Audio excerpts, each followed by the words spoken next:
Metabolismo de los carbohidratos. Los organismos, para poder obtener energía, llevan a cabo un proceso donde el resultado es un producto de beneficio.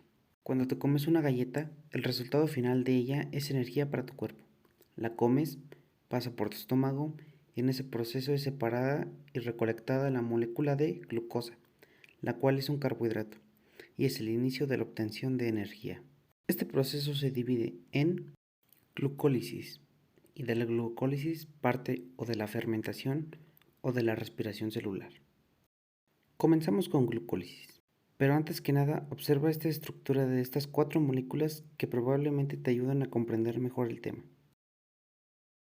El proceso de glucólisis es un proceso en el cual se descompone una molécula llamada glucosa a unas más simples llamadas piruvato. La primera cosa que pasa una vez que se tiene la molécula de glucosa es que entra al citoplasma de la célula, ya que en esa parte es donde ocurre la glucólisis. Entonces, una vez dentro de la molécula, comienza la glucólisis. La primera cosa que ocurre es que una enzima llamada hexoquinasa le da un grupo fosfato de una molécula de ATP, por lo que el ATP pasa a ADP y la glucosa pasa a llamarse glucosa 6-fosfato, porque le pusieron un grupo fosfato en el carbono 6. Luego llega una enzima llamada fosfohexoquinasa isomerasa, que cambia la estructura de la glucosa 6-fosfato, dejando un carbono fuera, pasándose a llamar fructosa 6-fosfato. Luego llega otra enzima llamada fosfofructoquinasa 1 y le da un grupo fosfato a una molécula de ATP, pasándose a llamar fructosa 1,6-bifosfato. Aquí nos damos cuenta de que se acaban de gastar 2 ATPs, pero ¿para qué? Si se supone que en vez de gastar, tendríamos que obtener ATP. Bueno, pues acabamos de pasar la fase de inversión de energía. Ahora sigue lo bueno, la fase de ganancia.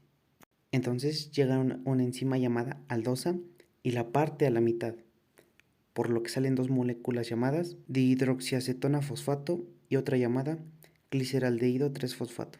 Entonces llega una enzima llamada triosa fosfato isomerasa que hace que la dihidroxiacetona se convierta en gliceraldehído 3-fosfato. Digamos que solo la reacomoda y deja las 2 moléculas iguales. Ahora llega una enzima llamada gliceraldehído 3-fosfato deshidrogenasa y lo que hace esta es que le da un grupo fosfato y le quita un hidrógeno, y ese hidrógeno se lo da una molécula llamada nicotidamina adenina dinucleótido, o para más fácil NAD, pasando de NAD a NADH más H. Esto pasa con las 2 moléculas de gliceraldehído, que ahora se llaman 1,3-bifosfoglicerato. Entonces llega la enzima llamada fosfoglicerato quinosa con 2 ADPs y le roba un grupo fosfato a las 2 moléculas, por lo que pasan a llamarse 3-fosfoglicerato y el ADP pasa a llamarse ATP. Después llega una enzima llamada fosfoglicerato mutosa y reacomoda el orden de las 2 moléculas, por lo que ahora se llaman 2-fosfoglicerato. Luego llega una enzima llamada enolasa y las deshidrata, sacándole a las 2 moléculas una molécula de agua, pasándose a llamar fosfoenol piruvato. Y ya por último llega la enzima llamada piruvato quinosa y le quita a las 2 moléculas su último grupo fosfato y se lo dan a la molécula de ATP, por lo que pasa a llamarse ATP y las moléculas pasan a llamarse piruvato. Este proceso en conjunto se vería así. Al final, si hacemos el conteo de ATPs, nos damos cuenta que invertimos 2 ATPs y al final sacamos 4 ATPs, por lo que si restamos los 2 que invertimos, en total o de ganancia neta obtendríamos 2 ATPs. Y pasamos de glucosa a piruvato. Después del piruvato hay 2 caminos, uno aerobio y uno anaerobio. Primero con el aerobio, que es la respiración celular, y se divide en 3 fases, que son la transformación de piruvato, el ciclo de Krebs y la cadena transportadora de electrones. No sin antes entender que un ATP equivale a un ATP, un GTP equivale igual a un ATP, un FATH más H equivale a 2 ATPs y un NADH más H equivale a 3 ATPs.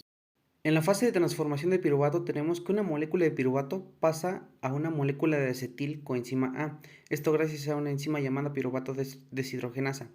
Y a partir de la molécula acetilcoenzima A empieza lo que es el ciclo de Krebs, que en pocas palabras obtenemos un GTP, un FAT H más H y 3 NAT H más H, más 2 moléculas de dióxido de carbono por cada piruvato.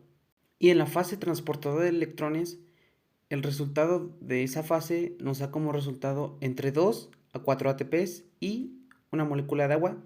Entonces, haciendo el conteo de los ATPs que obtenimos en la glucólisis, más la respiración celular, que son 6 ATPs de la transformación de piruvato, más 24 ATPs del ciclo de Krebs y entre 2 a 4 ATPs de la cadena transportadora, obtenemos un total de entre 34 y 36 ATPs.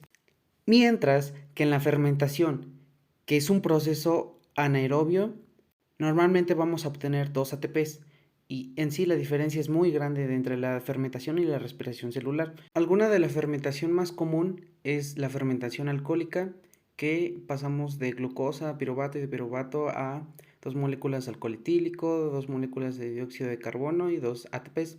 O esta otra que sería la fermentación láctica, que el resultado son 2 moléculas de ácido láctico y 2 ATPs. En conclusión, pasamos de una galleta a energía, siendo la ruta metabólica más eficiente la respiración celular.